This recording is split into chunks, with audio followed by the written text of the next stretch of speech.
O volume tá bom, amiga? Tá bom. Tá bom.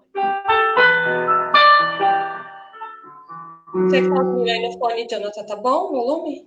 Não sei, eu só não link. Agora pode entrar no Facebook. Ô, Levi, quando você dá uma aguda, ele tá dando um pouquinho de eco. Abaixa um pouquinho. Um pouquinho, tá.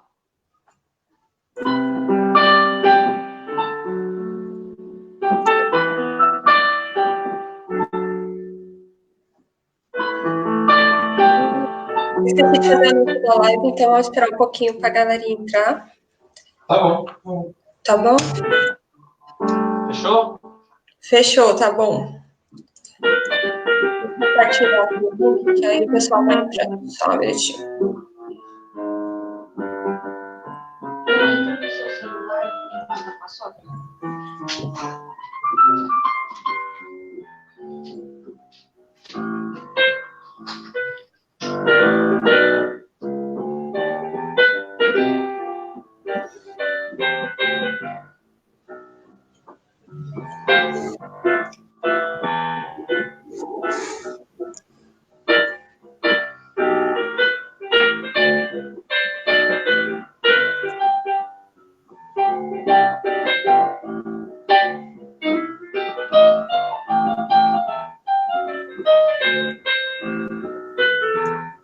Pastor.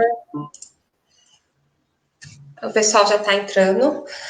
Vamos lá, boa noite a todos. Graça e paz a quem está entrando. Graça e paz a quem vai nos assistir futuramente. Estamos iniciando mais uma live da Igreja Betel. Junte-se a gente nesse momento para refletir um pouco na palavra de Deus, para adorar Ele um pouco. Chama a sua família, para o que você estiver fazendo e faça desse momento um momento de adoração. Faça o seu culto no seu lar. Antes de começar, eu queria pedir para vocês seguirem as nossas redes sociais. Temos a nossa página no Facebook, temos o Instagram, temos o YouTube. E sempre a gente está colocando um vídeo lá para estar edificando a sua vida. Quem vai fazer o louvor hoje é a Mandinha e o Levi. Fiquem à vontade, se quiser falar alguma coisa. Agora é com vocês. Amém. Graça e paz, irmãos. Espero que estejam todos bem. Vamos louvar a Deus, né? Mais uma vez aqui nessa noite, cada um no seu lar, adorando a Deus da sua maneira, né? E com o coração aberto, que logo, logo estaremos todos juntos. Amém?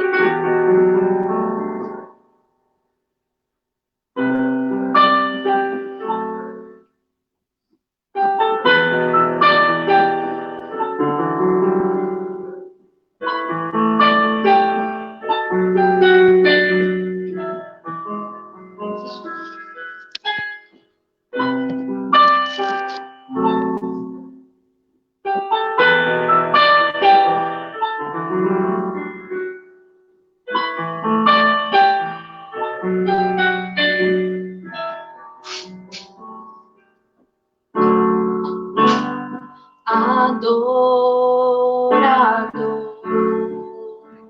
é tudo que eu sou, adorador. Assim Deus me formou, e quem poderá calar a voz de um coração?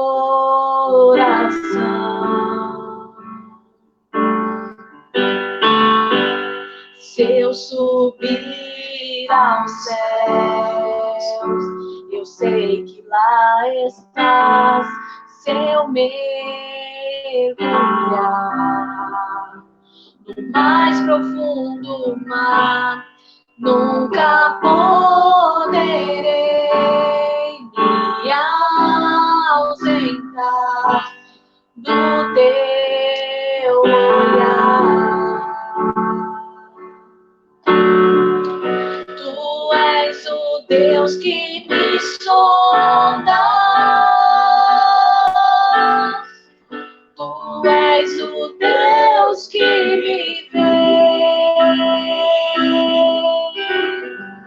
Não tenho todas as respostas,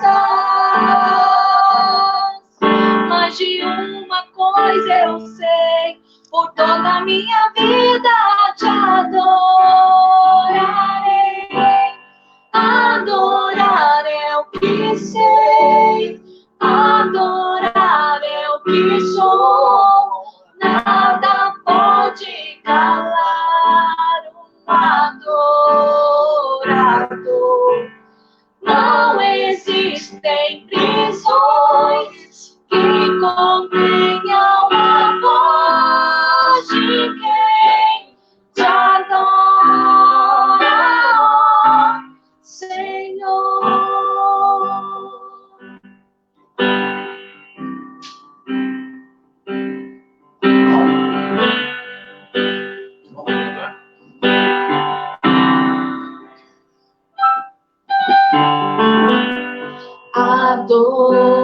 Adorador é tudo que eu sou, adorador.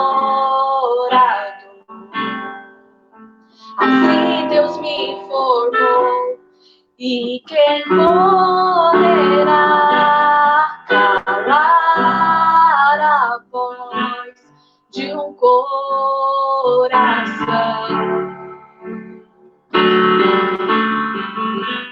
Se eu subir ao céu, eu sei que lá estás. Se eu mergulhar no mais profundo mar, nunca poderei me ausentar do teu olhar. Tu és o Deus que me sondas. Tu és o Deus que me vê.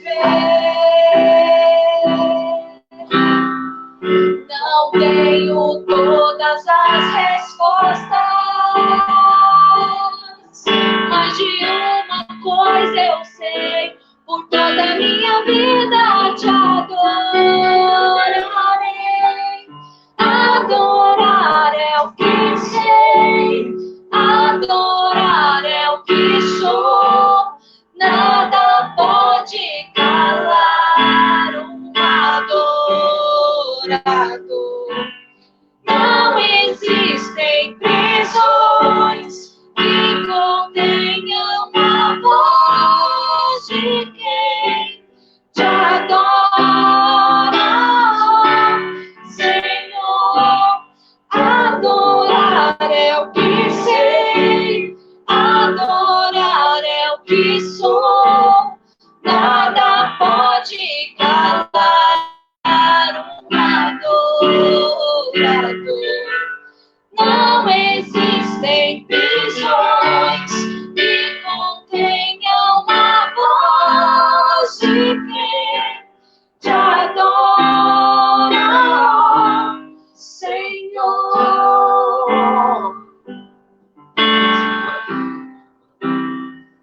Se eu vencer, te adoro. Se eu perder, te adoro. Se eu subir, te adoro. Se eu descer,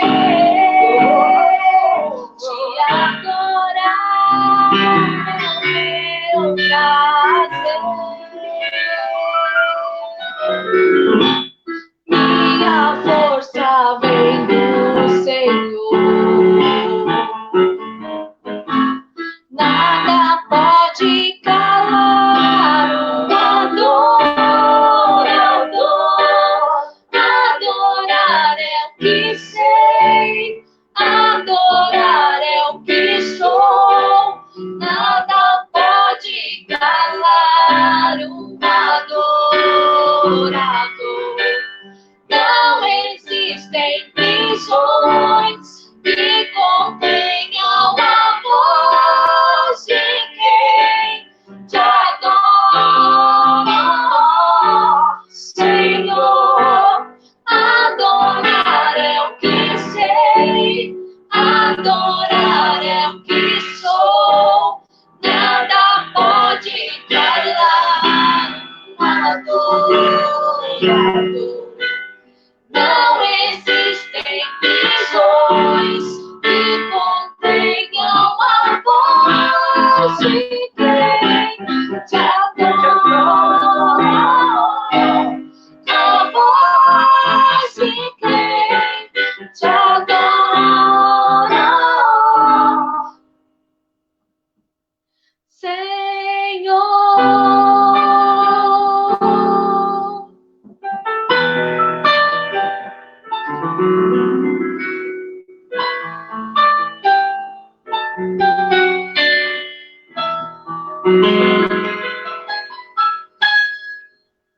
Amém, irmãos?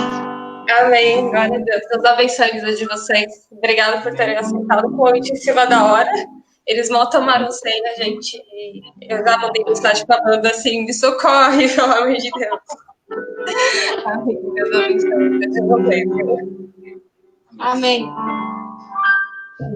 Hoje tivemos um dia diferente na igreja. Hoje participamos da ceia. Se vocês quiserem ficar, fica à vontade, né? Comigo não. A gente teve um dia diferente na igreja. A gente fez o ato que para nós cristãos é super importante, foi a ceia. Nossos pastores passaram praticamente a tarde toda na igreja. Acredito que todos participaram. E confesso que para mim foi bastante especial. A gente pôde sentir ali a presença de Deus, foi bem gratificante. E eu vou trazer uma breve reflexão, mas dessa vez é bem breve mesmo. Algo que eu tenho pensado bastante esses tempos. Eu vou ler o texto que se encontra em 2 Coríntios 5, e a gente vai falar um pouquinho sobre fé. 2 Coríntios 5, estamos certos de que se esta nossa temporária habitação terrena em que vivemos for destruída, temos da parte de Deus um edifício, uma casa eterna nos céus, não construída por mãos humanas.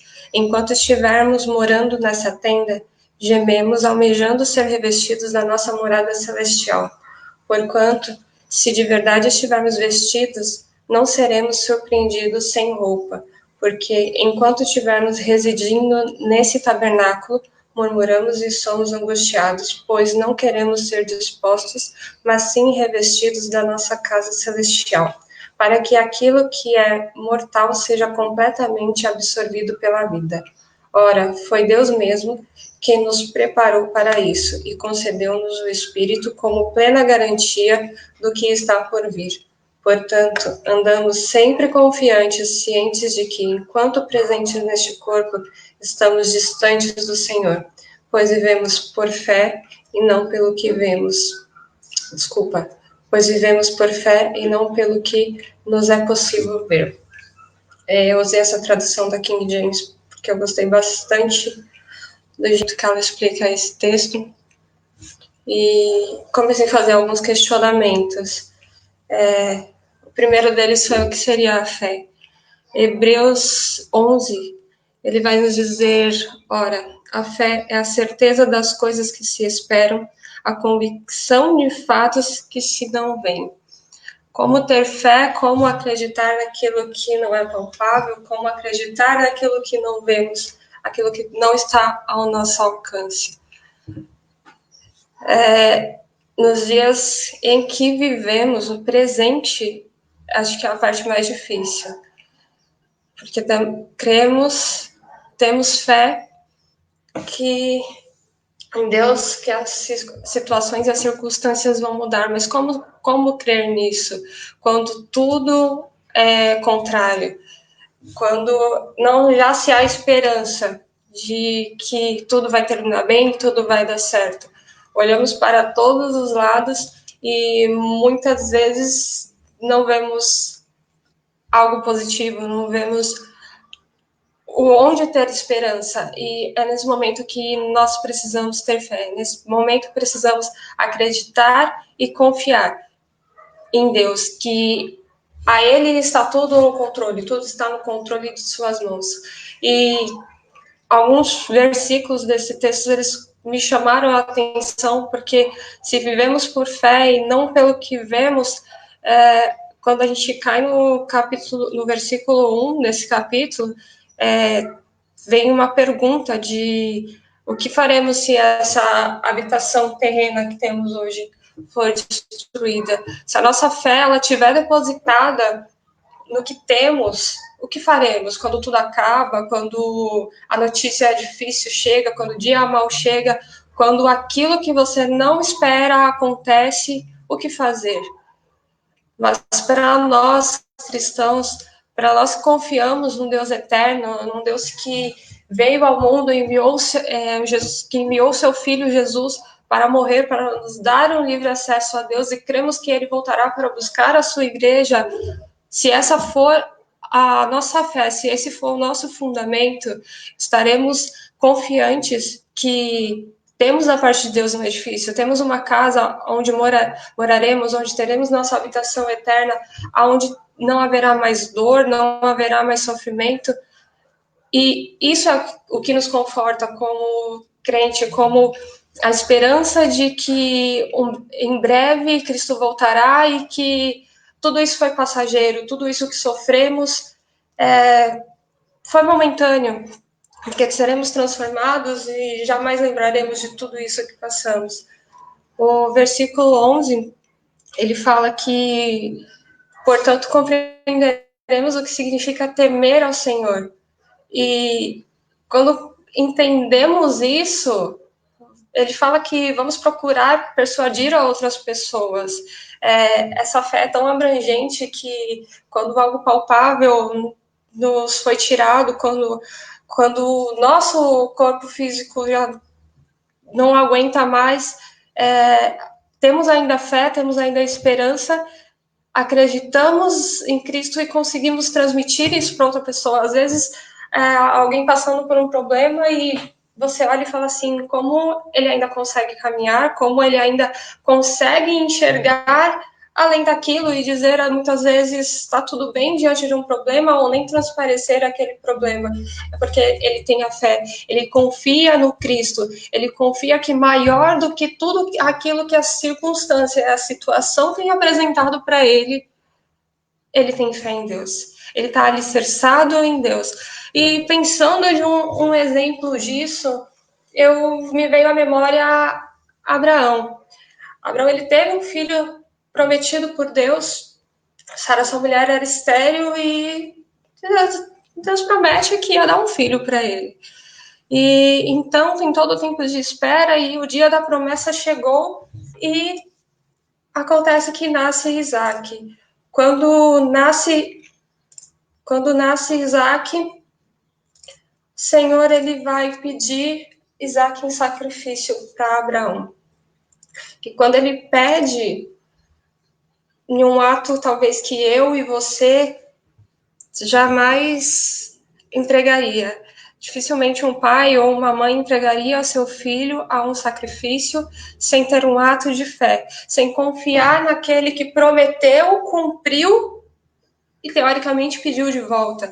E então Abraão e seu filho Isaac caminham até o local de sacrifício, e eu não digo nem só o ato de fé pela parte de Abraão, eu digo pela parte do seu filho também.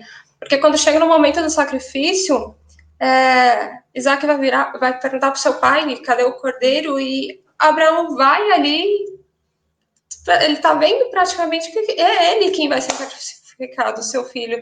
E vemos que Deus proveu o cordeiro. Abraão, pela fé, ele leva seu filho ali, não porque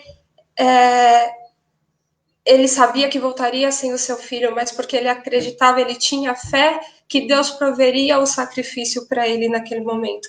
E nessas circunstâncias tão difíceis, é difícil muitas vezes termos fé quando tudo diz ao contrário, mas eu quero te convidar nessa noite a acreditar nesse Deus que transforma a nossa vida ao ponto de confiarmos nele com toda a nossa vida. E no versículo 13, ele vai dizer, pois se enlouquecemos e por amor a Deus, se conservarmos o juízo, é porque vos amamos. E a fé ela é uma loucura, porque nesse ato que eu acabei de dar de exemplo, jamais se levaria, um pai hoje levaria um filho ao sacrifício. E pela confiança em Deus, muitas vezes fazemos algo que aos olhos do humano é algo que não tem sentido, algo que muitas vezes não é normal. Mas sabemos que o amor de Deus, ele jamais nos abandonará. É um amor que ele nos constrange ao ponto porque ele enviou seu filho para morrer naquela cruz por nós. E foi por amor isso que ele fez, para que eu e você pudéssemos ter a vida eterna. E no versículo 17, ele fala que se alguém está em Cristo, ele é uma nova criação, que todas as coisas que eram antigas se passaram e tudo se faz novo na vida daquela pessoa. Quando a gente pega a própria vida do apóstolo Paulo, a gente vê como Deus transformou a vida dele e como a fé foi na vida dele. Sabemos que Paulo era um perseguidor dos cristãos. Quando acontece o próprio encontro dele com Cristo a caminho de Damasco, o que Paulo estava indo fazer, a intenção de Paulo era de prender alguns cristãos. Ele tinha cartas ali para levar pessoas presas por pregar o evangelho. Só que aquilo que vai de encontro à vida dele naquele dia é algo tão glorioso, tão grandioso, que Paulo ali, ele nasce uma nova criatura. Então, aquele que ora perseguia, agora se tornou a maior potência para proclamar as boas novas, para proclamar e para ensinar a ter fé. Tanto que quando Paulo também escreve isso para Coríntios, para que todo esse capítulo 5, Paulo está refutando alguns falsos apóstolos. Paulo havia mostrado o amor de Cristo para os coríntios e ele foi fazer outra viagem, estava em outro lugar, ele volta depois a Coríntios de novo, mas aí ele vem reinstruir para que o povo daquele lugar eles não percam a fé em Deus. Então eu quero que você nessa noite possa compreender isso, possa acreditar que Cristo, que a fé ela tem que ser o firme fundamento daquilo que você não sabe, você não conhece, mas que você espera, que Deus gera no nosso coração a fé, e que você possa permitir que Ele venha gerar, não importa a situação, não importa a doença que tem se alastrado, ou o que o mundo tem dito. Às vezes é difícil quando tudo sopra aos nossos ouvidos contrário, crer nisso. Mas eu quero que você reflita nesse texto, para que o Senhor te acrescente a fé, que Ele possa alcançar o seu coração nessa noite. E um outro versículo que me chamou a atenção também, que depois de tudo isso, pois estava em Cristo reconciliado consigo mesmo e o mundo, não levando em conta as transgressões dos seres humanos, nos encarregou da mensagem da reconciliação. Que a nossa fé, ela venha transbordar em nós, e que isso venha a ser gerado na vida de outras pessoas. Que a sua fé, ela reflita que alguém que nesse momento tem se indagado, tem às vezes esmorecido com tudo que tem lhe afligido, possa encontrar na sua fé uma esperança para que Deus venha acrescentar fé na vida dele. Ainda que as circunstâncias, como eu já falei, sejam todas contrárias. Eu espero que essa mensagem ela alcance o seu coração e que a fé seja alcançada e acrescentada nesse tempo nas nossas vidas. Amém? Amanhã teremos mais uma live. Foi uma breve reflexão de um pequeno texto que eu fiz um pouco rapidinho aqui para a gente ter mais uma live nesse sábado. Já tivemos momentos de comunhão com Cristo, mas que essa palavra venha alcançar seu coração, venha alcançar a sua vida. Amanhã às 20 horas teremos uma live da igreja, teremos o culto de domingo. Eu peço que você esteja com a gente, siga as nossas redes mais uma vez e que Deus abençoe a vida de cada um. Amém? Fiquem com Deus.